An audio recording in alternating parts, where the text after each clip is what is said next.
Welcome to Interstellar Cosmic Conversations, where we share experiences from our hearts to empower others.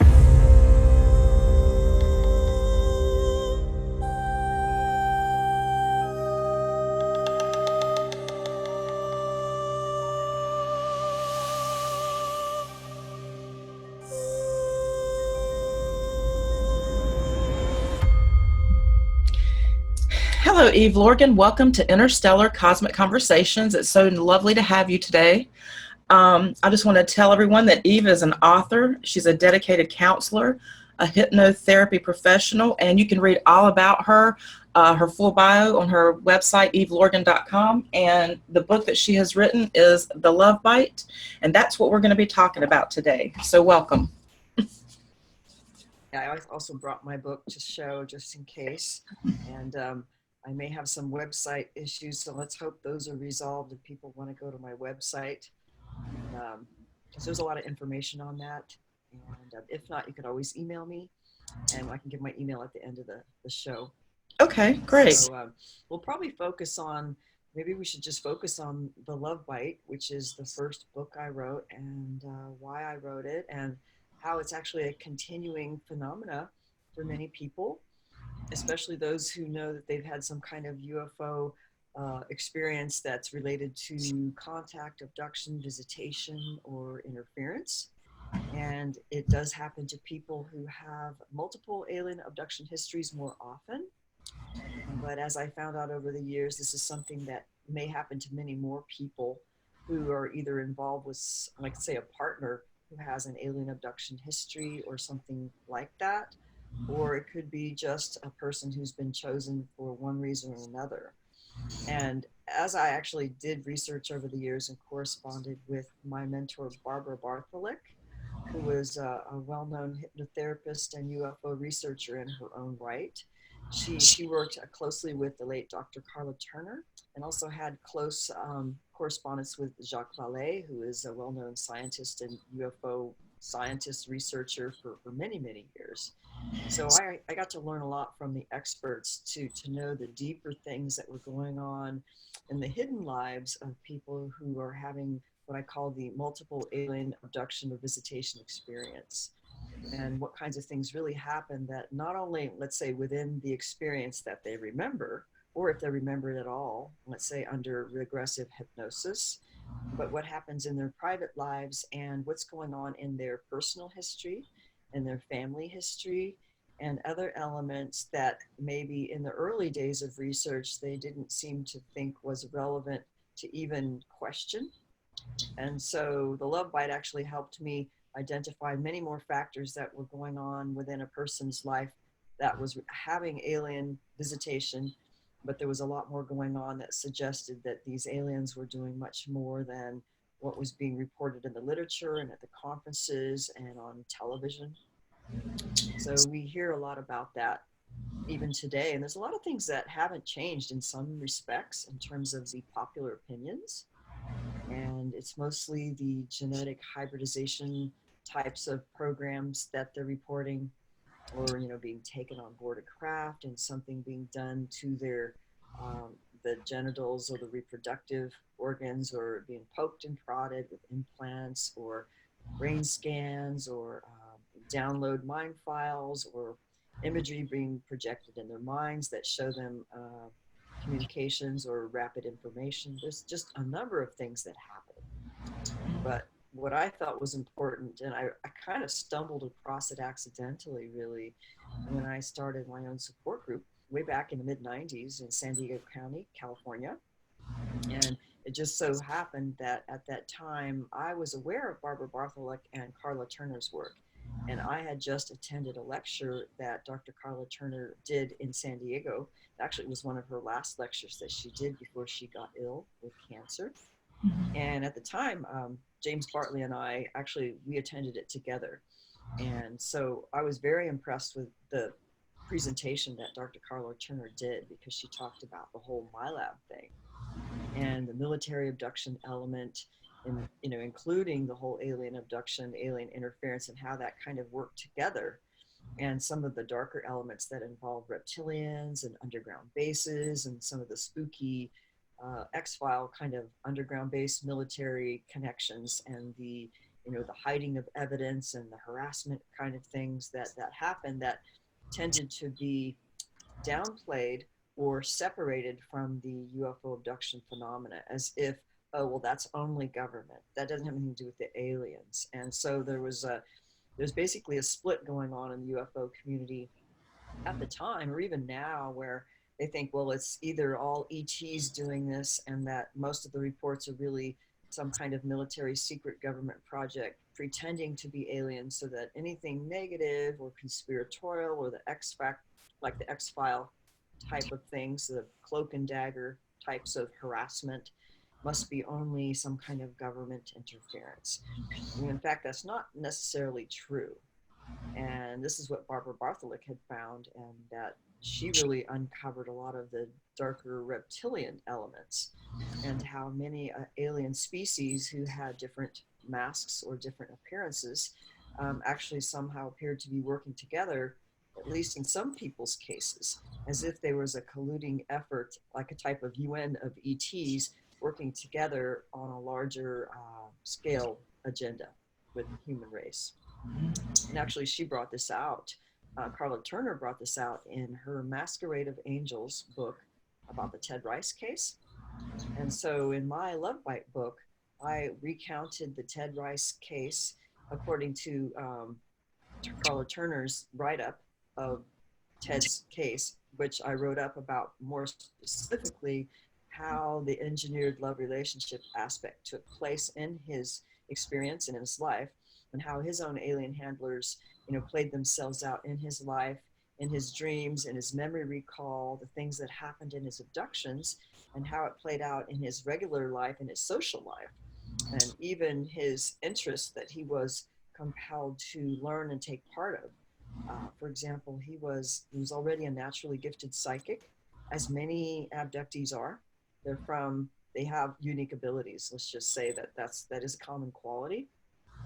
So he used his natural gifts towards helping people psychically and channeling and being part of a spiritualist group and healing groups, and just trying to, do good actually with his gifts. And what happened though, as he did more regressive hypnosis work where he explored more deeply the trauma related to the alien abduction part, and he worked with Barbara Bartholick for many sessions, and they uncovered the reptilians basically using screen memories and actually putting in mind control programming to compel him to do certain things with his gifts, and basically show a cover memory of what happened during the event, but in fact something else occurred. And so actually Carla Turner wrote about that in the Masquerade of Angels, where I don't even want to go into the details because there's so much there, and it's actually in my Love Bite book. But what I liked about Barbara's work and what I learned from her is that she learned the more detailed aspects of how they're putting people together in these, quote, alien love bite situations, where the drama of the love obsession plays out in that person's life under very abnormal or unusual circumstances that seem to indicate to the experiencer that this is a profound soulmate kind of connection, or they may think they've met their twin flame, or they may think that they were divinely put together by angels because their clear memory recall was obscured by maybe mind control screen memories, which happened in Ted's case. And so that's why I recounted it in my Love Bite book, to basically set the stage of a well done case, actually, to show the different elements that play together all within one person's life and case, to show how the aliens are not only manipulating, doing things on a physical level, including cloning, by the way, which was, in fact, that book brought out the cloning copy thing before a lot of other people even brought it out in the literature and the presentations. So that was actually a very good expose. So I learned a lot about how to identify when these drama, this love obsession thing takes place, how to recognize it for what it is.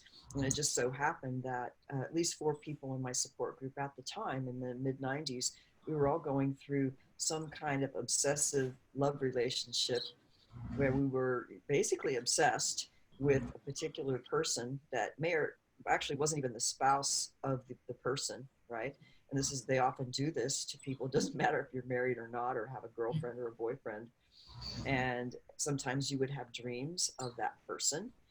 Sometimes you would have what we call the jointly or mutually shared dream scenarios with the quote targeted partner. Talked about that in the book.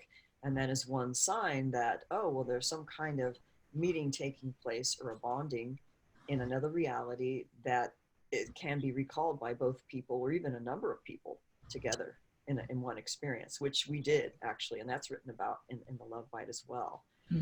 So I just want to say I'm really glad that you brought up the difference between the government agenda and the alien agenda. And sometimes I know those agendas are kind of being played together by both parties, but it can be, there's a reason that I'm interviewing someone like you. There's a reason that you're doing the work that you're doing. It's because either we've studied and seen what's going on with other people, or we've got our own experiences. And for me, I'm one that has had my own experiences.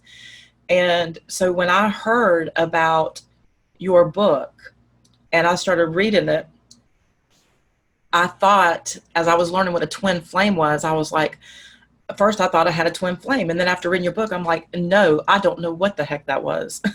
Because now I'm really confused. And I know that I was used as a child for sexual rituals and for blood type things. And I've got memories that are not completely clear, but they're there and they're fragmented. So, this is part of my quest for what's going on, what's happening. And what I wanted to ask you so that people really can understand this, the Love Bite, exactly what is that? okay, yeah, I don't know if sometimes I just go off on this, and it was actually something that when Barbara explained it to me, when I first learned about this phenomena, she basically called it the drama of a love obsession, that the aliens and the alien handlers are basically engineering between two abductees. Basically, it started out as like the alien love bite was when two abductees, or at least one, is somehow being pre-bonded to have a connection with another individual. And that individual could also be an abductee, or maybe just for the sake of that connection, they're being taken somehow to be bonded with them under different types of situations that the aliens will do in order to engender maybe the strongest connection or a type of connection for a certain reason that will play out later in life.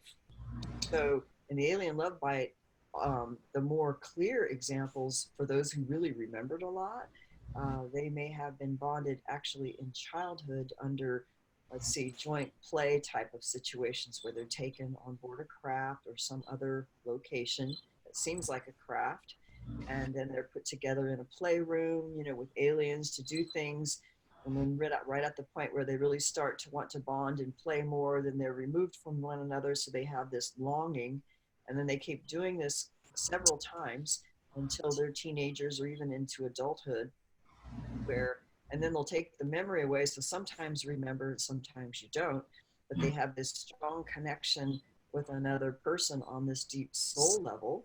And they may know that, let's say they may have dreams about this person, or it's a common person's face that they see in their dreams oftentimes. And then they may meet later in life, or they hear them on the radio. Sometimes they're musicians, sometimes they're actors. It doesn't matter really who they are. It could be anyone.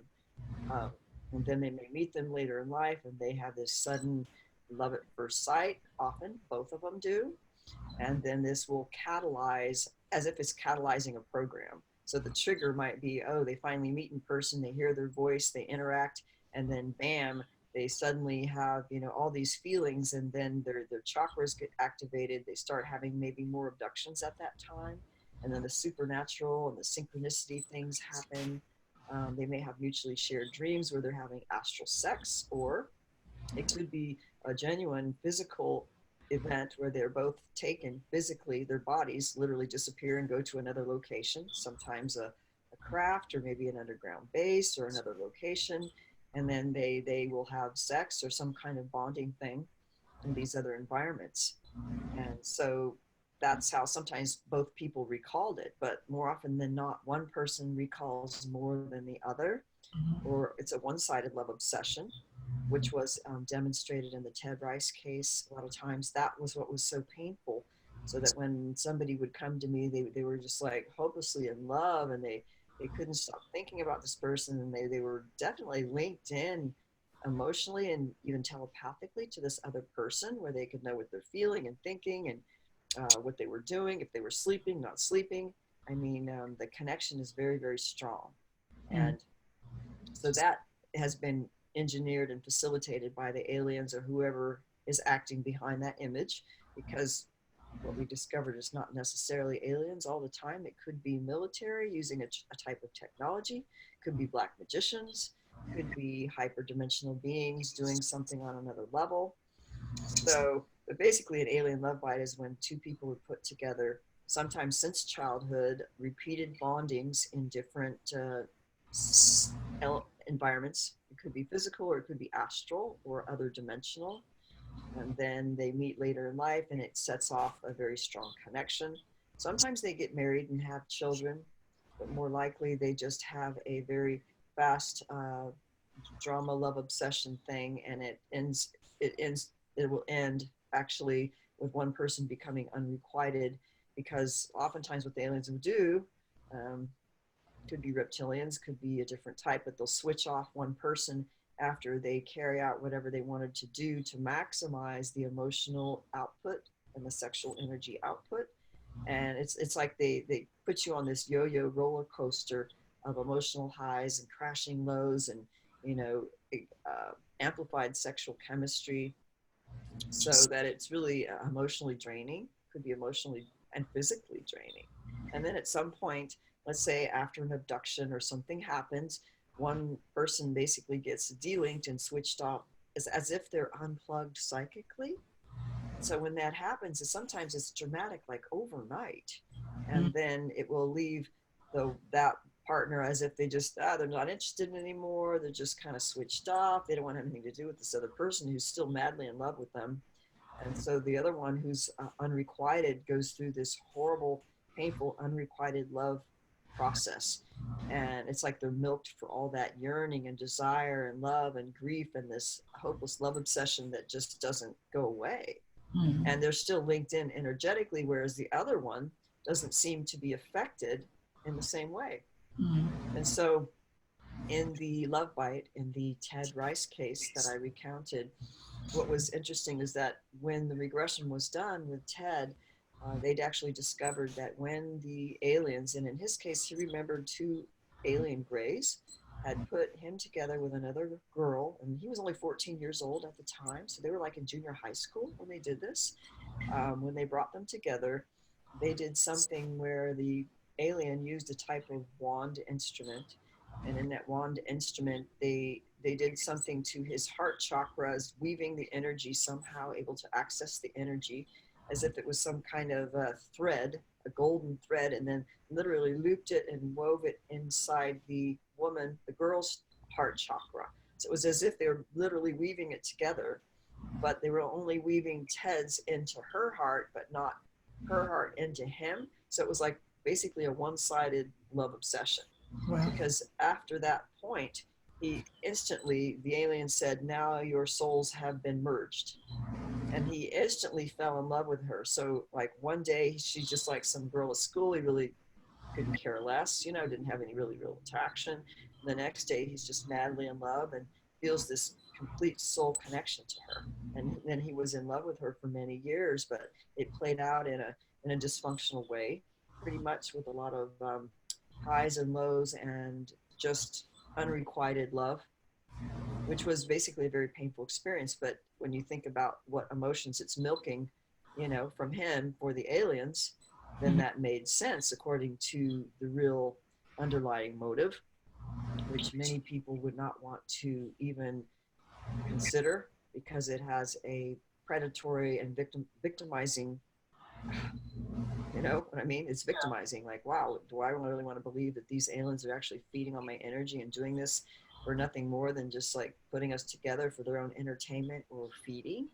Yeah. Isn't there something else to this? And there is actually other things or the reasons.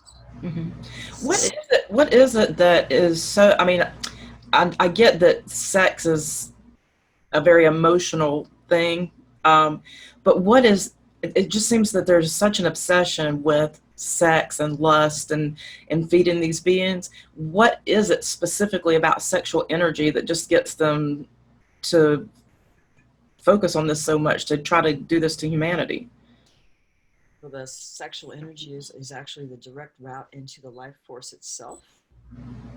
Okay. And so that root chakra and the sexual chakra is a way to tap in directly to that life force.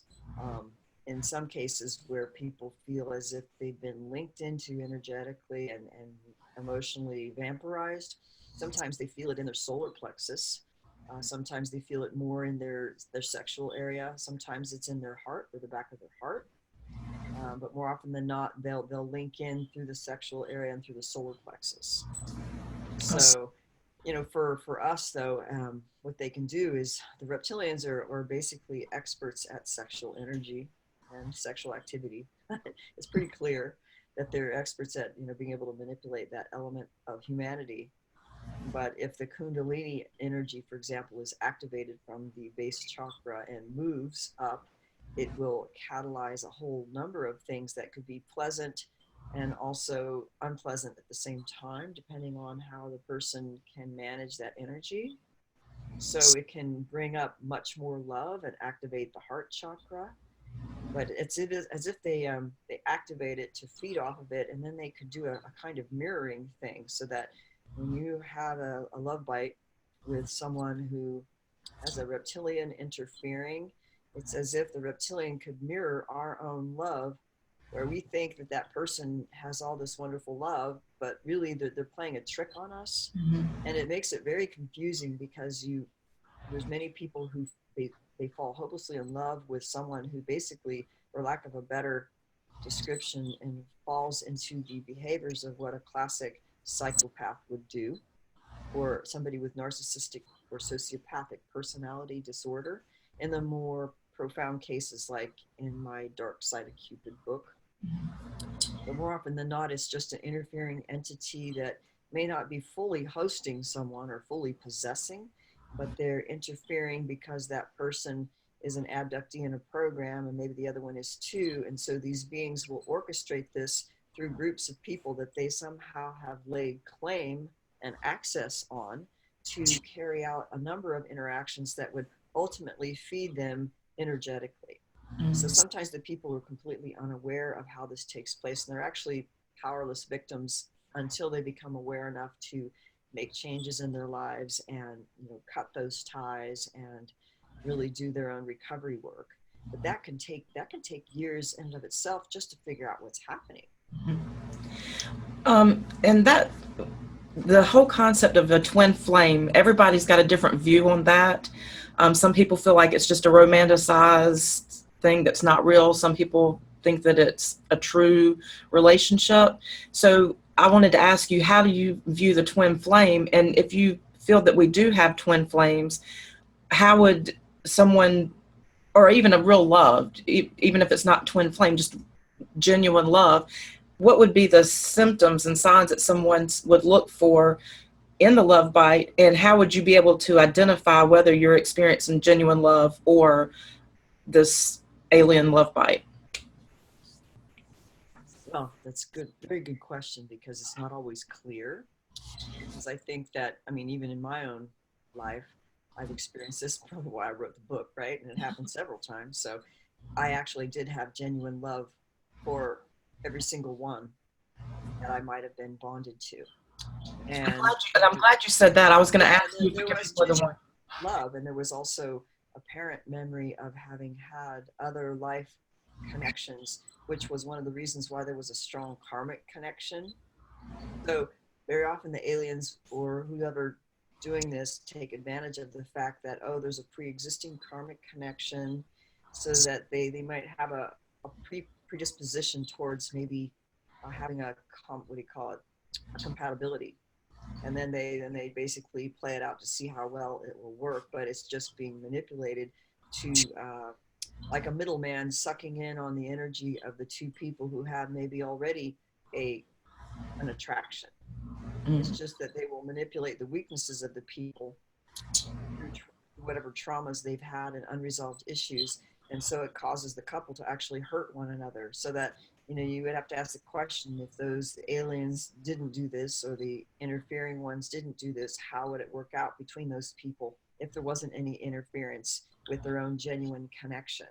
And that remains to be seen. I suppose that if someone had a true twin flame, they're going to be able to be willing to work out their individual issues and traumas or weaknesses or their blind spots, and they're going to do their you know, they're going to do implant removals or entity release, spirit release. They're going to do their meditation work. They're going to do the clearing work. They're going to act in integrity because they want to preserve the sacredness and the power of such a connection. So it's their choice. And so that's why I say, you know, it very well could be, but they have to take responsibility for what does that mean to make the best of it. And if someone's acting like a psychopath, they're not taking responsibility that they're basically hosted by an interdimensional being, and they're using it to manipulate someone else because they got a big ego and they're not dealing with their stuff, then they're hurting you. And then that's a love bite. That's not a twin flame. That's something that's being manipulated. That's how I look at it. But I think that I've done some research on the twin flame thing, and how far does this go back in human history in terms of our race, how we were created and actually changed many times over. We have an eternal spirit, but I think that eternal spirit has been put into different types of bodies over time that has been genetically modified or interfered with by certain, quote, gods or ETs, what do you want to call them, and that they will do things in order to disempower us so they can use us as a type of farm. So that I think in the beginning there actually were some who were actually, I don't like to use the term androgynous, but there was both male and female within one soul and one body, and they were very, very powerful. And in the Vedic history, I think there's a name, the Sanskrit term called Ardhanashvari. It's hard to say, Ardhanashvara. I don't know how to say it, but it's a difficult word. But they actually have a term for that, and that some of their yogic practices actually gear towards trying to move towards that ideal of the union of the twin flame male female, because it's actually a very powerful union that catalyzes a type of alchemical change in both. So it's actually very powerful and good. It's just I'm not so sure that everybody, quote, has a twin flame or even actually needs one in order to be whole. I think there are some people who actually have enough of that spiritual quotient within them, regardless of the soul layers or the body sexuality, that they may not necessarily need that for wholeness. Although I think we all desire that in gendered bodies, that we all just desire a complement to complement us. So it kind of gets back into, you know, spirit and soul and body and how we've been genetically modified and changed over time. So I think there is something real to the twin flame thing. And if real twin flames actually knew and got together, there would be interference. And because even in history, in the ancient Greek, I think it's in the Plato Symposium by Aristophanes, and I don't even know if I'm pronouncing that correctly, but there is ancient history that in the old days, there were actually three genders. There was male, female, and then there were the ones that were both. And the ones that were both actually had like 4 arms and 4 legs, and they were big and fat and round, and they had, you know, a face on one side, a face on the other side, and they were extremely powerful. And they were so powerful that they challenged the gods, quote. And so maybe they didn't feed them as well because they were like, hey, I know what you're doing, stop that, you know. And so they sought to stop that because they considered it a threat to their power over humanity and our soul spirit essence that they're feeding on, so that they split those beings that were originally androgynous into male female, so there may actually be parts of our souls that, you know, they were split. So they could be taking advantage of that fact. So that's why I say I think there is such a thing, but it might be more rare than we're assuming. Yeah. Well, I think it's been romanticized a little bit. And I feel like that for me, when I think of twin flame, the way you expressed it is exactly kind of how I see it. I feel like in a way, we're fragmented. And I feel like it's almost like you're connecting with an aspect of yourself when you find that twin flame or a twin flame. I'm not sure that there could just be one, even. Yeah, You that's a know, good question. yeah. So I'm not even sure about that. But it just feels like there's such a longing for the twin flame. So I know for some people, I keep wondering, is there manipulation even on that level, to where they're longing for this person and they think it's a twin flame, but are they still dealing with a love bite? Probably. I mean, if there's interference, I'm just thinking if there is interference and there's evidence of that in a type of personality disordered behavior, unresolved trauma, drug addictions, or if clairvoyantly there's an obvious Draco reptilian attached entity involved, moving in and out and causing, behaviors that are very troublesome, then you would know that's a manipulation. So those things need to be dealt with before some true positive power alchemical thing can happen. Otherwise, that energy gets wasted and siphoned away and used for whoever these beings are. The reptilians, in particular, are really good at that. Mm-hmm. So more often than not, they're the ones involved. Them or Dracos, or sometimes mantid beings as well, or Greys can do this. But I would say the reptilians and the Dracos and the mantids in particular, and some tall white beings as well. And they may take different forms, actually. So, I mean, it's just learning how to identify it so that they don't hurt us that way, Mm-hmm. and that we can maximize our love for one another without interference, so that Mm-hmm. they can't feed on it, and that we can actually empower one another against this predatory force. Yeah. So when it's the government that's behind it, what is their purpose? What are they trying to accomplish if it's not the alien presence?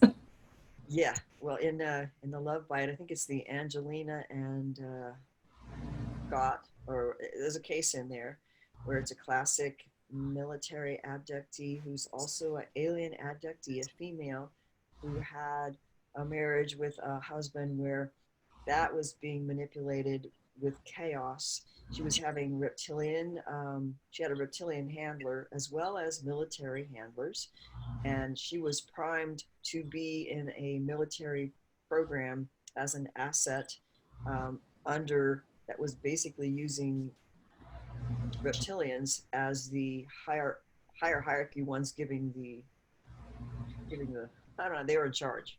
Okay, so they were in charge of certain military factions that also use these assets for their own use. So on the one hand, and this person actually had, when you go deep into the history, which a lot of researchers don't do, by the way, she actually had a mother who was into Santeria, and in some ritual, the mother actually gave away her child in some kind of ritual agreement, so that, because she was living in poverty and wanted to get out of the country, and so she did that, and then ever since that point in time, that girl who grew up, of course, was used in various forms of abductions, both military and alien and reptilian, as well as sexual abuse that happened through humans, were basically hosted by demons, because a lot of pedophiles and sexual abusers are run by demons. Let's just put it bluntly. They're run and compelled by the beings that work through them to carry out these traumas that are energy.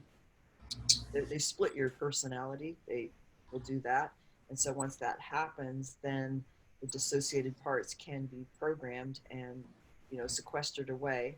And so it all works together actually with ritual abuse and systematized trauma. So a lot of times the military have their own part in it, and then the reptilians and the interdimensional beings have their own part in it, and then the humans who are colluding with these interdimensional beings through some kind of cult will have their own part. But they all sometimes work together. So the military may be just given a person to be used in a military application, which had its roots in ritual abuse, actually. And then the demons that run them. So she actually had primary reptilian handlers, and then they worked in conjunction with the military. So the reptilian, would want control over her and do sexual things with her, sexual rape, and then sometimes she would be raped repeatedly by many different military types working in these black op programs. And then some of her things to do as a MyLab. Sometimes she'd be sent remote viewing or intelligence gathering or sexual servicing or any number of things that they would have her do. Okay, for someone that's listening that's never heard of a MyLab, Oh, yeah, share what that is. well, I don't even know if we created, I think it was Dr. Helmut Lammer and Carla Turner and some of the other people who discovered, oh, well, there's people having classic alien abduction and UFO abduction events that were dramatic. Oh, but they also have these military people involved in their life and using them and taking them to underground bases. And these things are happening together in their lives. Sometimes the alien part will just happen by itself. And then sometimes the aliens and the military were like seen together in these experiences in maybe an underground base or a military installation or at a ritual. And so we just use the term MyLab, meaning military abduction, or those being used in both projects. So we just ended up using it. It's a contraction of military and abduction. So we just call them MyLabs as actually a noun and a verb, you know, when you think Yeah. about it. So those things happen together more often than not. And so you brought up also, for clarification, because everyone's sensitive to like religion and things like that. So I always like to get clarification. So to help everyone understand where you're coming from. So you mentioned demons, that there's a lot of demons. And you also talked about handlers. So describe what a demon is to you, and also share with us, if you can, about the handlers. Well, a handler would be, if we use the intelligence agency lexicon and vernacular of a handler, and then their handler would have a control. So the handler would be like the boss of one of their agents, and they have to give orders to their agent to carry out whatever functions or jobs this agent does. And sometimes it's they never give them all the information. They say it's on a need to know basis information, but the controller will basically, give the orders, and they have to follow the orders, and they have a closer, it's more than just a boss, and they have a closer connection and a more controlling relationship over their agent or their control. So sometimes they will be able to use that person as a Manchurian candidate, which would be a person who has been pre-primed and pre-conditioned through mind control programming to have many different alter personality parts that have codes and triggers that are called up specifically that the handler and the controllers know. So, and then that does not leave a memory of the host personality who's the agent. So more often than not, the handler will give the code. They'll trigger that person to pull up their alter personality at a certain time. And then the alter personality will wake up and take the front alter position in their personality and carry out a job. It could be anything in their physical body in the world. And then once they're done, they may be cued back to forget, and then the other host personality takes over, or maybe any other number of ones, and they may have basically no memory of what they just did, or they have a cover of what they thought they did, but really they did something else. So this happens in classic MK Ultra Manchurian Candidate types of situations. But we take that up to a higher level and a multi-dimensional level in what I call the MILAB and the super soldier experience, as well as alien abductees. Because very often what we discovered later over the years, if we do a deeper investigation of the personal history of the person, we may find that they actually have a deeper history that involves a type of systematized trauma that's similar to ritual abuse and MK Ultra, and then but they may have handlers who are both alien and human, or they may or demons. So demons could be called up by magicians or witches or warlocks, and they live in the underworld or different astral locations.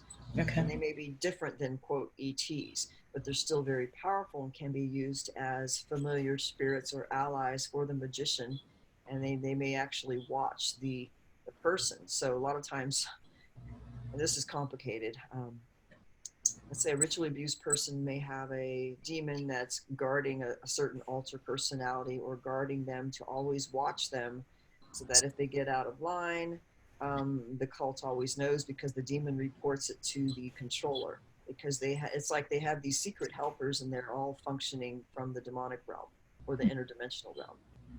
And that's what gives them their power, and also psychic abilities, by the way. Mm.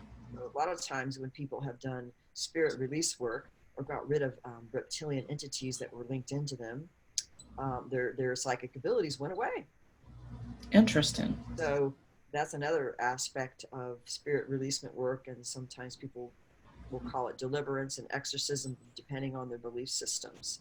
But we know now that there are supernatural and interdimensional factors involved in what I call the high black meta technology that's involved with the super soldiers and the MyLabs, and even to a certain extent the aliens and the breakaway civilizations that are part of all that and how that's playing out.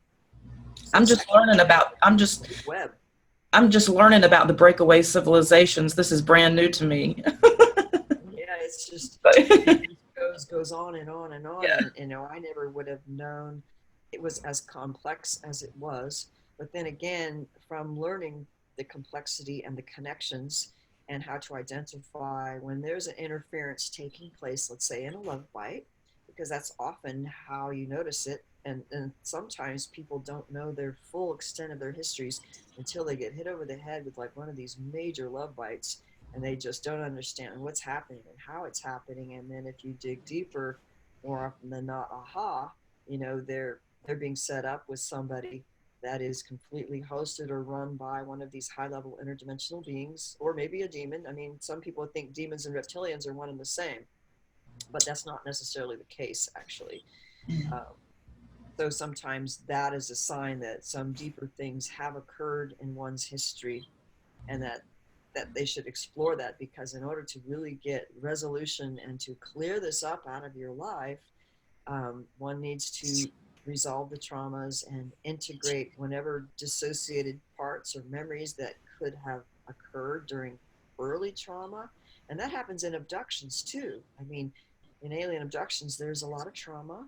Sometimes there's splitting and you have like no memory, and then they use memory suppression techniques to create amnesia or drugs or any number of manipulations on top of it all.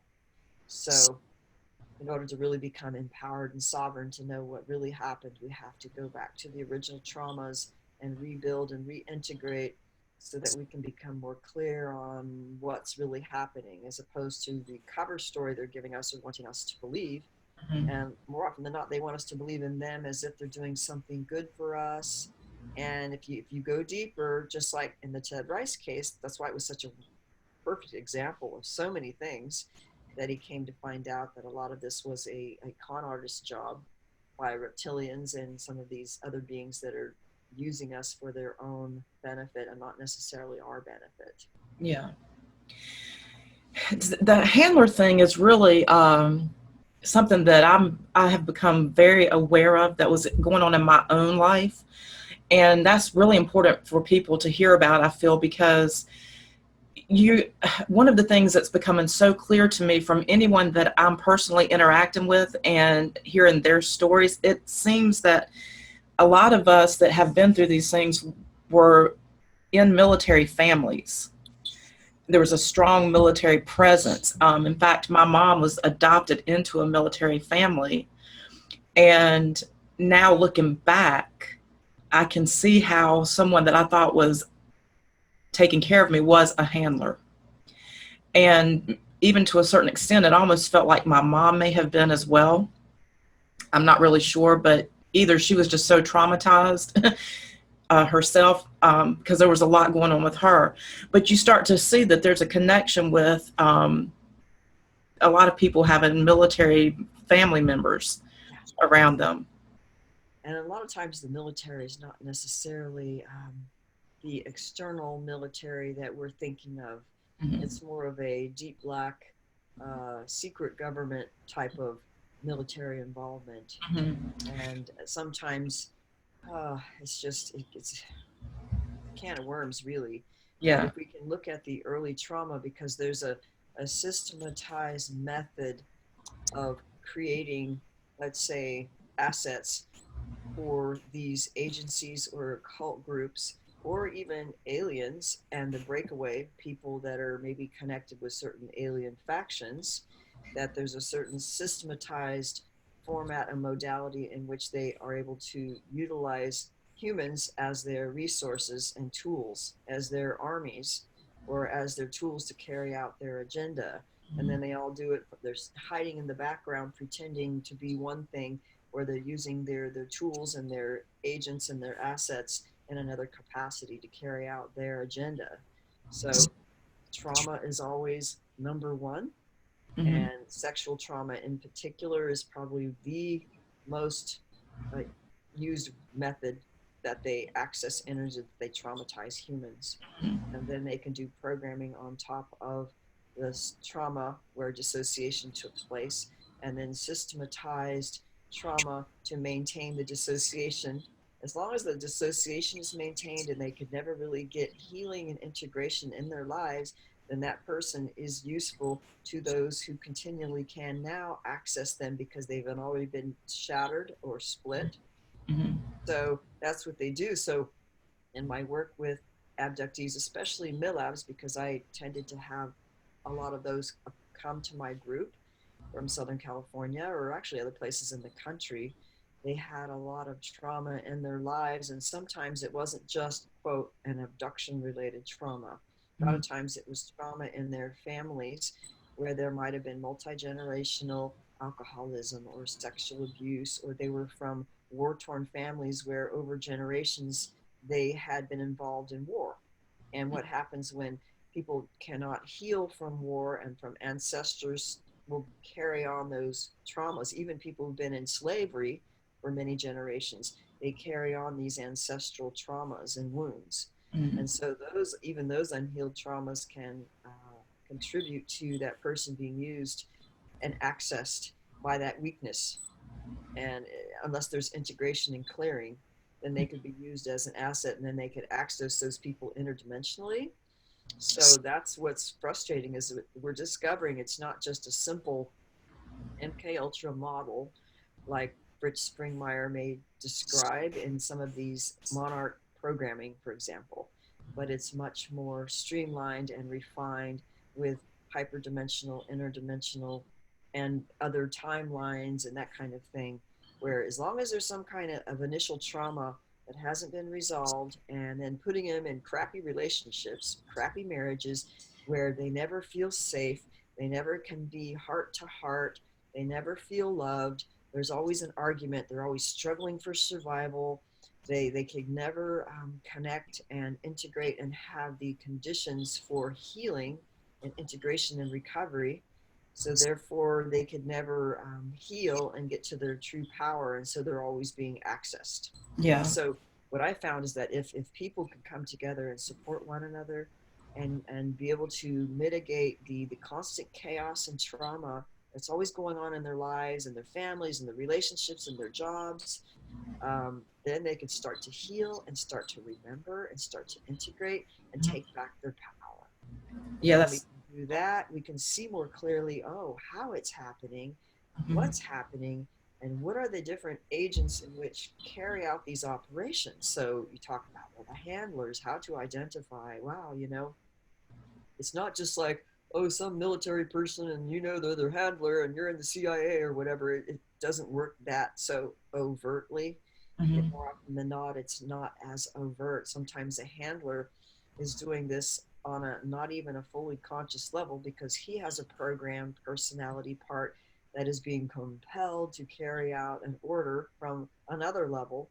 And then they just kind of manage and handle that person that's their control to have a certain situation in their life. Maybe they don't give them direct orders, but they're put in their life, let's say like a love bite setup, to Mhm. provide a relationship that the other person, they'll be obsessed with them and in love with them, but they create these conditions of extreme emotional draining, and you're never happy, you're always getting arguments and dramas, and your life is a mess because you're with a person who's been basically thrown into your life to basically handle you on this other level, so that you can never come to true integration and healing.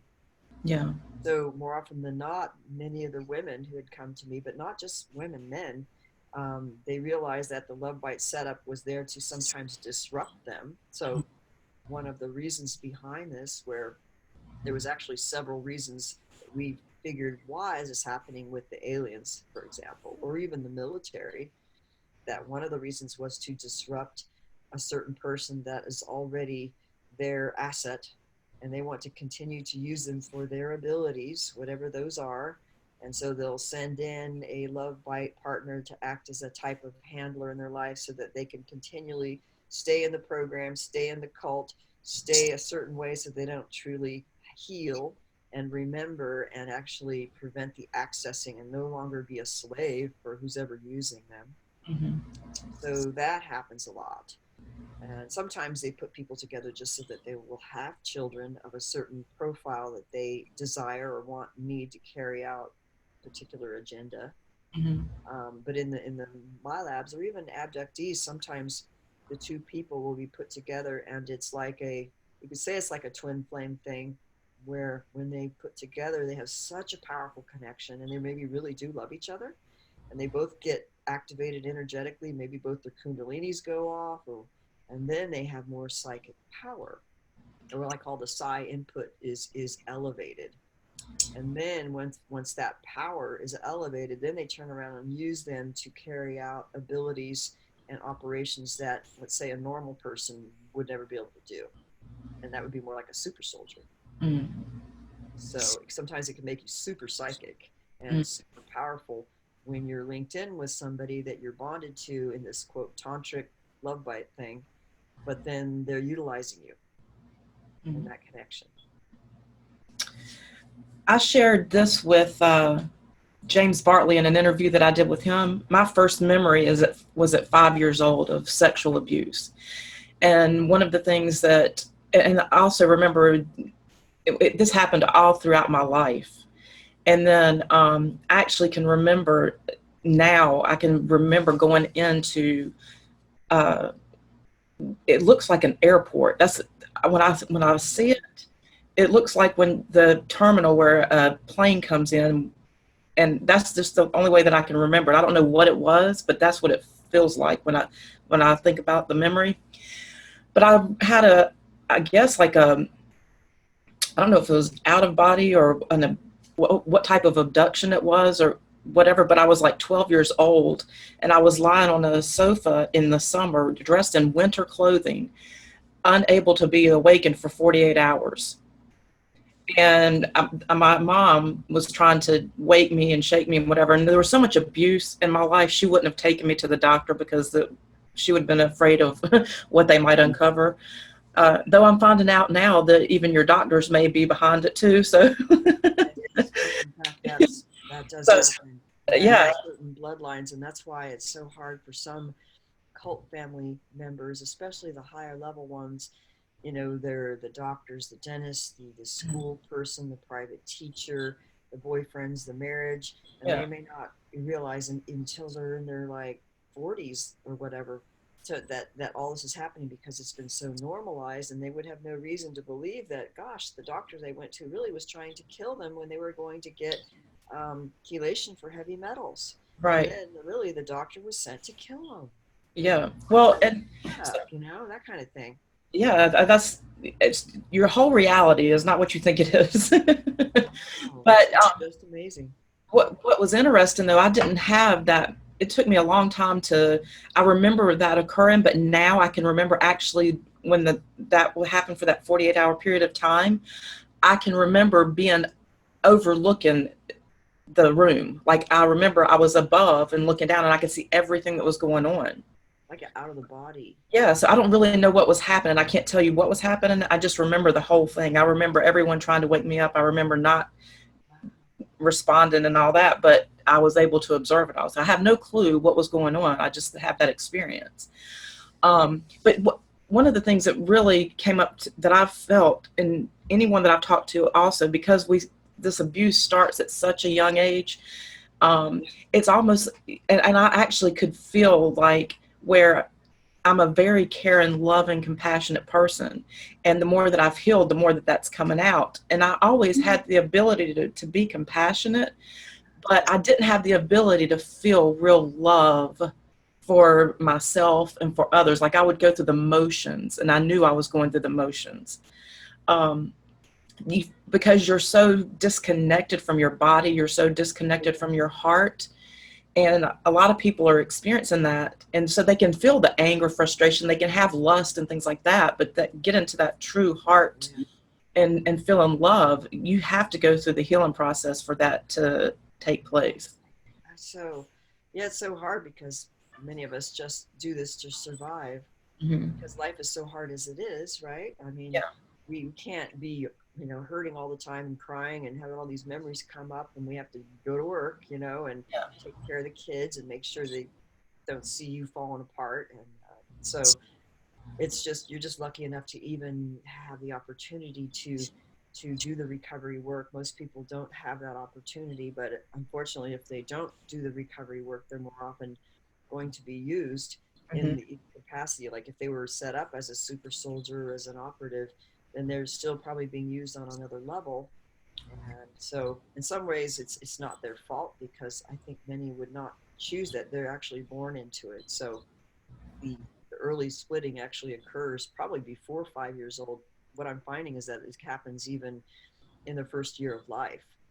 And, between ages 0 and 3 is usually when they have to prime in some kind of severe trauma, usually sexual abuse, but not necessarily, to create the splitting before the brain I think it has to do, well, it's in the pre-operational Piaget's theory of child development. I think they call it the pre-operational brain Mm-hmm. development between 0 and 7, but more often not, the splitting happens usually between 0 and 3. And then Mm-hmm. there's repeated splitting of the splits. So, and then that's completely taken away from the conscious awareness of the host personality that basically had the splits take care of the trauma so that they could survive. And so they're able to, maybe that's where the numbness can take place, because Mm-hmm. sometimes the alter is the one carrying any range of a number of emotions. That's a So good way to put it.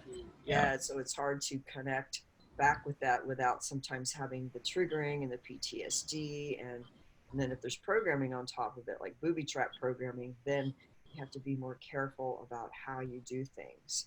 But I think that people are doing them, and that there are therapists who are able to work with people on an energetic level, where they do muscle testing and they're able to talk to the spirit and to be able to work with the alters. And it's really more about the feeling element and how we can feel comfortable releasing what feelings that been trapped, and the false beliefs that have been put upon that person from the cult, and or whoever raised them or whoever programmed them, including the military. And if we could, reconnect with that, we get more connected to our power, and then they can't access us, because Mm-hmm. they have to have a kind of permission to do this. And I believe that there is a spiritual law that has to be honored, even though they're going overboard to cheat in as many ways as possible, but still having their own technicalities and loopholes to be able to do what they do.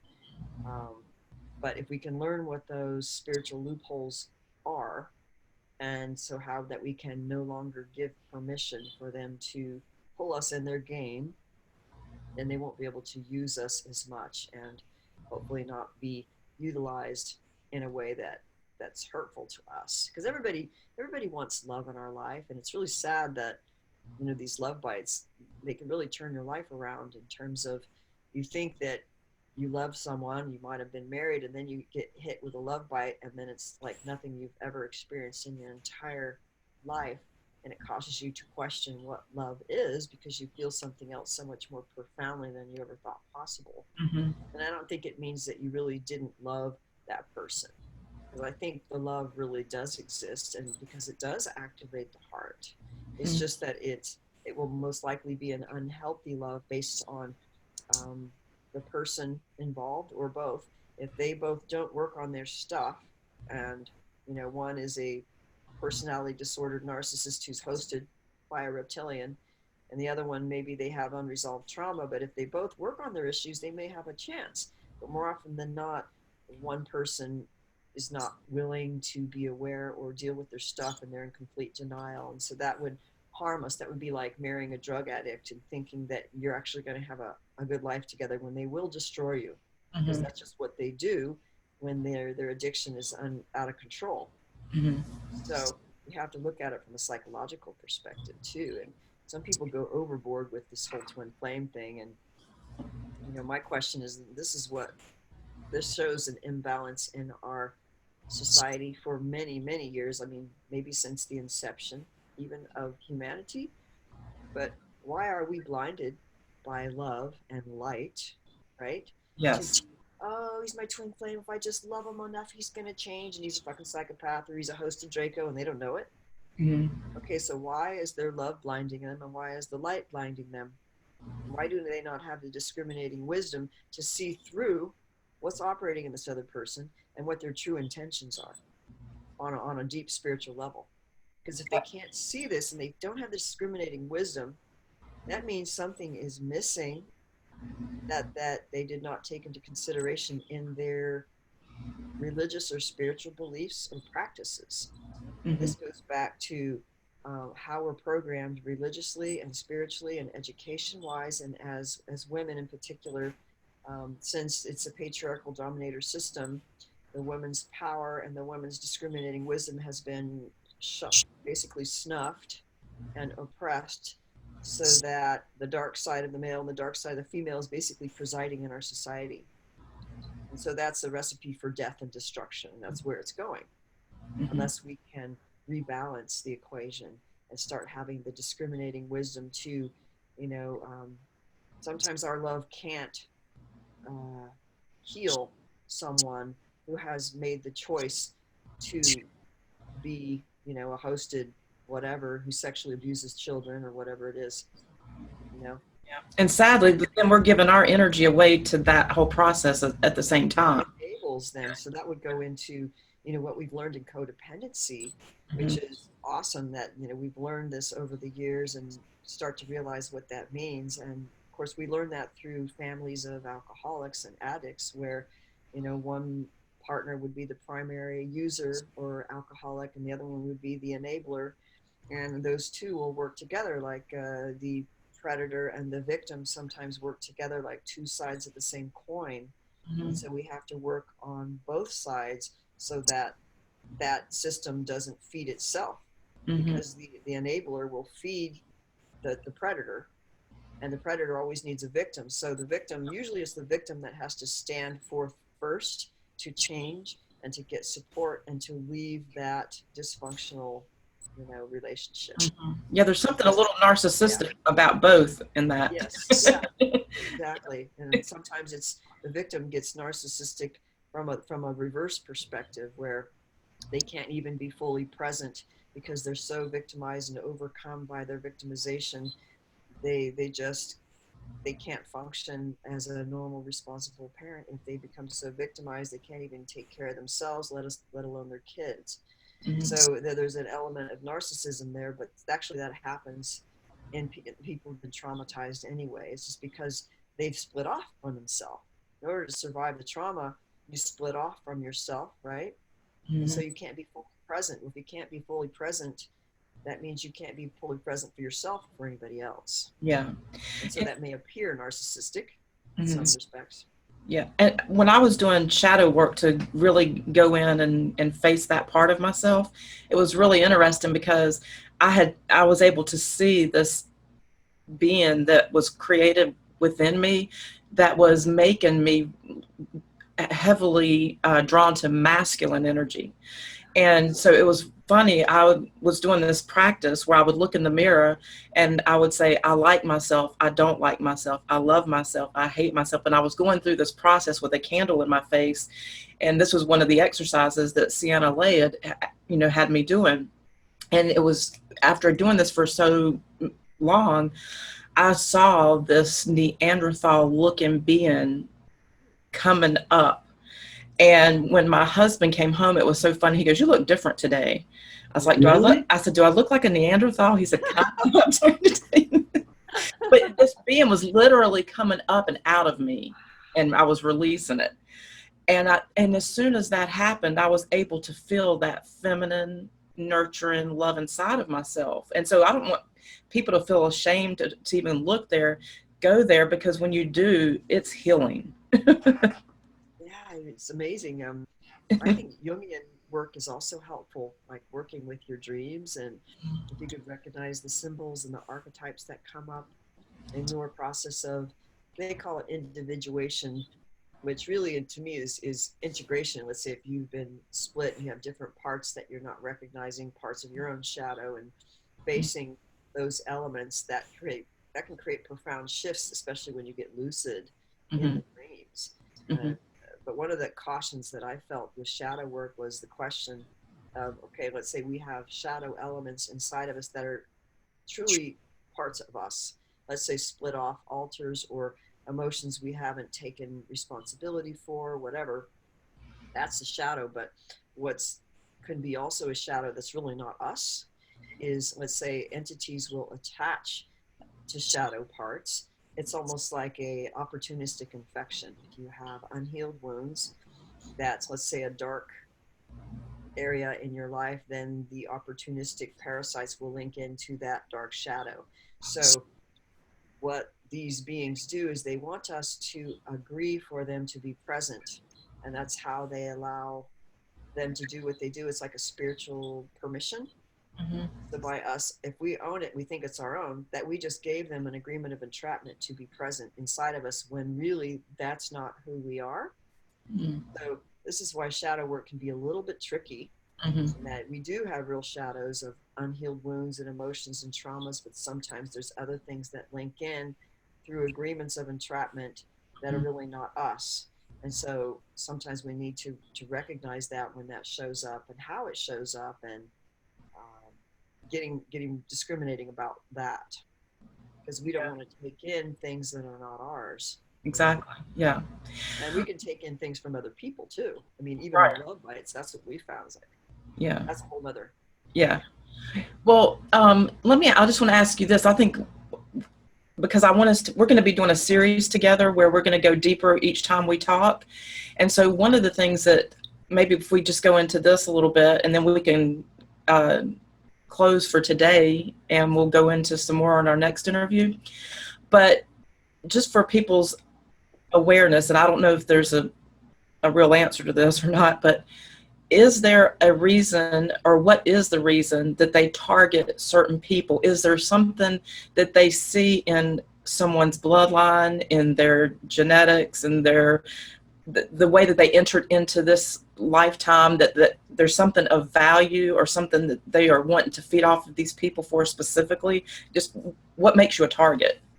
Yeah, I think there's several factors, but certainly people who are good energy essence emoters would be of use. And that might be something that these beings can perceive. Oh, they shine brighter. Well, we want to definitely get a hold of them, right? So somebody who has a lot of spiritual energy and frequency coming through in their body, soul, uh, bodies or whatever, then they'll want them. But it could be certain genetics for sure, because we know they follow certain bloodlines more so than others. So, and they may want the ones that are very intelligent, have high psychic abilities, have high manifestation abilities, because they have a higher quotient of a certain kind of spiritual power. And so they will want to um, control that, exploit it, pervert it, and then use it for their own.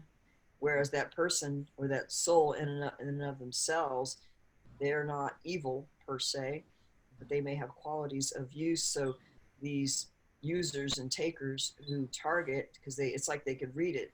You know, once you come into incarnation, they can read that frequency and that light bulb, whatever it is, and then they'll target you.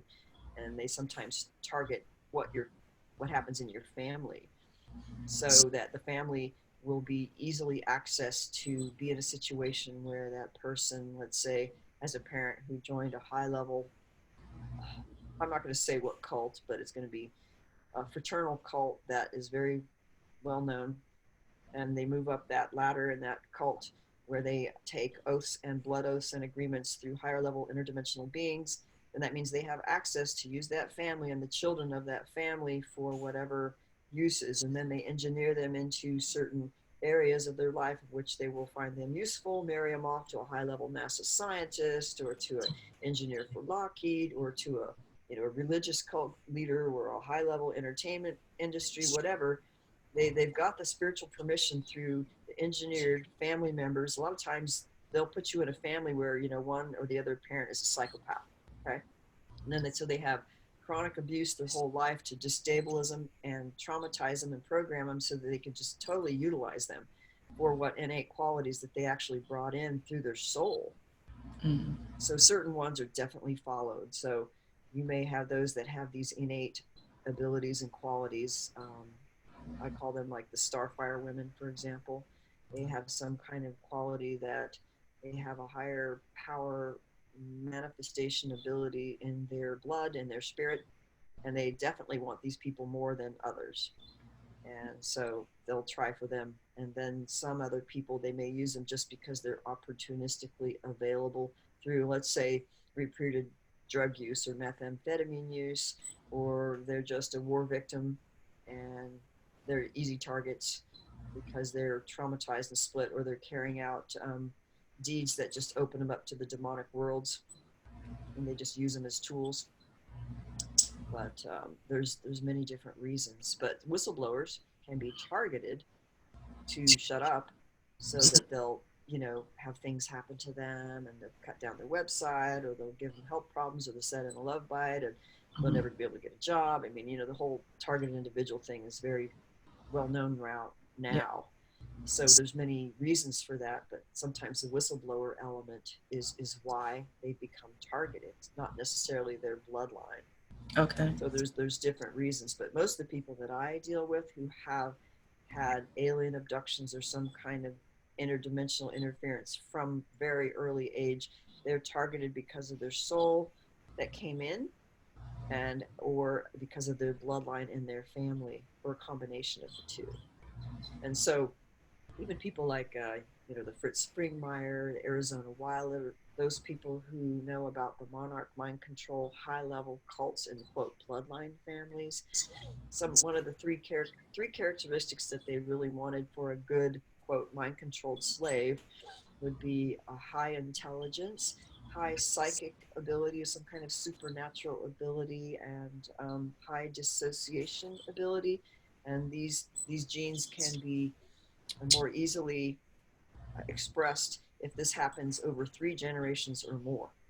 So, like in multi-generational families where this has been going on for generations, then it's those genes are amplified and pretty much are there to stay. So it's in high intelligence, high psychic ability, high dissociation ability, are the three definite characteristics they want to make a good asset, a good mind control slave. And Very then you could interesting. add on to that, superior athletic ability or creative ability or sex slavery or whatever, depending on where they want to place them in all the different sectors of society. Hmm. Okay. Well, thank you so much for sharing everything with us. It's been great. I feel like you shared a lot of good information that's going to be really helpful for people that are in these type of relationships and don't know what to do, you know, because they're living in trauma. Yeah, And right. so, this is going to be great for them to hear. And you want to give your website information? If Yeah, anyone, my website is evelorgen.com, and it might be under reconstruction. If you see it, try to go to it, but you can always email me at elorgen@gmail.com. And we'll probably have more interviews and in the future where we can talk more at length about the love bite, the dark side of Cupid, how this plays out, and more importantly, I feel like my focus likes to be what can we do to create solutions for this, to regain our power, our control, our level of awareness and understanding, and also how to mitigate against the negative effects of this so that we can have empowered lives and also have love in our life, and we don't have to be afraid that we're always going to end up with some love bite set up, because when right. you're in one of these bloodlines, right, like we just discussed, or you've had these kinds of histories, they tend to try to set you up over and over again because of who you are.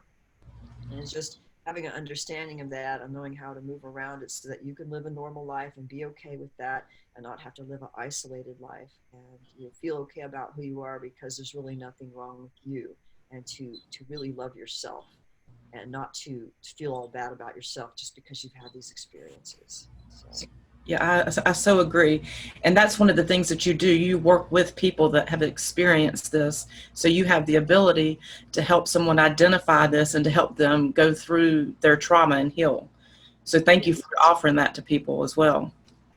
great. Thank you for giving me the opportunity to speak. Oh, you're welcome. All right. Well, you have a good day, and I look forward to doing this with you again. Okay, thank you. Okay. Thank you. Bye.